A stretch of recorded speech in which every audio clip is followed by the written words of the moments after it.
ಭಕ್ತರಿಗೆ ಯುಗಾದಿ ಹಬ್ಬದ ಶುಭಾಶಯಗಳು. ಹಳೆ ವರ್ಷ ಹೋಗಿ ಹೊಸ ವರ್ಷ ಬರಲಿ, ಬೇವು ಬೆಲ್ಲ ತಿಂದು ನನ್ನ ಭಕ್ತರು ಸಿಹಿಯಾಗಿರಲಿ ಅಂತಕ್ಕಂಥ ವಿಚಾರ ನಾನು ಹೇಳ್ತಾ ಇದ್ದೀನಿ. ಪ್ರಸನ್ನ ದೇವಸ್ಥಾನದ ಪ್ರಧಾನ ಅರ್ಚಕರಾಗಿನ 27 ವರ್ಷಗಳ ಕಾಲ ಈ ದೇವಸ್ಥಾನದಲ್ಲಿ ಅನ್ನದಾನ ಮಾಡಿಕೊಂಡು ನಿರಂತರವಾಗಿ ಯಾವ ತೊಂದರೆ ಇಲ್ಲದೆ ನಡೆಸ್ಕೊಂಡು ಬಂದಿದ್ದೀನಿ. ನನ್ನ ಭಕ್ತರು ಎಲ್ಲರಿಗಿಂತಲೂ ಭಾಳ ಪ್ರೋತ್ಸಾಹ ಹೆಚ್ಚಿನ ರೀತಿಯಲ್ಲಿ ಕೊಟ್ಟವ್ರೆ. ನನ್ನ ಭಕ್ತರೇ ದೇವರು ಅಂತ ಹೇಳಿ ನಾನು ಹಾರೈಸಬಲ್ಲೆ, ಹೇಳಬಲ್ಲೆ. ಈ ವಿಚಾರದಲ್ಲಿ ಭಕ್ತರಿಲ್ಲದೆ ಇದ್ದರೆ ದೇವಾಲಯ ಅಲ್ಲ.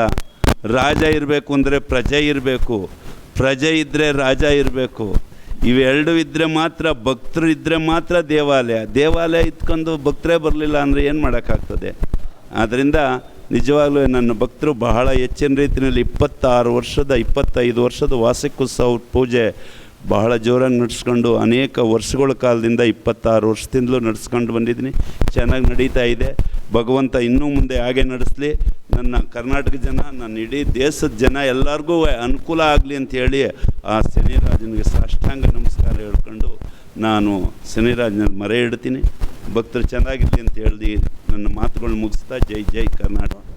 ಅಲ್ಲಿಂದ ನಾವು 9 ವರ್ಷದಿಂದನೂ ಬರ್ತಾನೆ ಇದ್ದೀವಿ, ಹೋಯ್ತಾನೆ ಇದ್ದೀವಿ. ಯಾವುದೊಂದಕ್ಕೂ ನಾವು ಬಂದಿಲ್ಲ. ಐನೂರ ಹತ್ರ ಮಾತಾಡ್ಕೊಂಡು ಹೋಗ್ತೀವಿ. ನಮಗೆಲ್ಲ ಒಳ್ಳೆಯದಾಗಿದೆ. ಎಲ್ಲರಿಗೂ ಇಲ್ಲಿ ಪರಮಾತ್ಮ ಶನೇಶ್ವರಂದು ಒಳ್ಳೆಯದಾಗಿದೆ. ನಾವು 3 ವರ್ಷದಿಂದ ಬರ್ತಾ ಇದ್ದೀವಿ. ನಮಗೂ ಸಾಲ ಆಗಿಲ್ಲ, ಎಲ್ಲ ತೊಂದರೆ ಇತ್ತು. ಈಗ ಭಗವಂತನ ಮೊರೆ ಹೋದ್ಮೇಲೆ ನಮಗೆಲ್ಲದು ಒಳ್ಳೆಯದಾಗಿದೆ. ವರ್ಷಗಳಿಂದ ಬರ್ತಾ ಇದ್ದೀನಿ. ನಾನು ಡ್ರಾಮಾ ಆರ್ಟಿಸ್ಟು ಅಪೂರ್ವ ಅಂತ. ನನಗೆ ದೇವಸ್ಥಾನಕ್ಕೆ ಬಂದು ತುಂಬ ಒಳ್ಳೆ ರೀತಿಯಲ್ಲಿ ಎಲ್ಲ ನನಗೆ ತುಂಬ ಒಳ್ಳೆಯದಾಗಿದೆ. ಭಕ್ತರಿಗೆ ಬಂದವ್ರಿಗೆ ಈ ಶನಿ ಮಹಾತ್ಮ ಯಾವತ್ತೂ ನಮ್ಮ ಅಪ್ಪಾಜಿಯವರಾಗಲಿ ದೇವಸ್ಥಾನದ ಅರ್ಚಕರು ಕೈ ಬಿಟ್ಟಿಲ್ಲ. ದೇವರು ಅದೇ ಥರ ಇಲ್ಲಿ ಬರೋ ಭಕ್ತಾದಿಗಳಿಗೆ ಕೈ ಬಿಡಲ್ಲ. ನಂಬಿಕೆ ತುಂಬ ಚೆನ್ನಾಗಿದೆ. ದೇವಸ್ಥಾನಕ್ಕೆ ಬಂದವ್ರಿಗೆ ಯಾರಿಗೂ ತುಂಬ ಎಲ್ಲ ಭಕ್ತಾದಿಗಳಿಗೂ ಒಳ್ಳೆಯದಾಗಿದೆ.